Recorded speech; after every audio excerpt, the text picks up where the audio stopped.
اور یہ مہینہ اتنا بابرکت ہے کہ آپ صلی اللہ علیہ وسلم نے اس مہینے میں روزہ رکھنے کا اہتمام کرنا ہے۔ 9 تاریخ کو یا 10 تاریخ کو، 10 بیچ میں آنی چاہیے، 9 10 یا 10 11، 10 بیچ میں آئے گا۔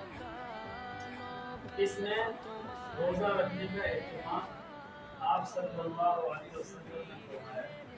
ایک روزہ رکھا، فرمایا آئندہ سال نہ بھرم میرا محشر میں میرے آقا رکھ لے، نہ بھرم میرا محشر میں میرے آقا، کچھ بھی ہے میرے آقا، کچھ بھی ہے میرے آقا۔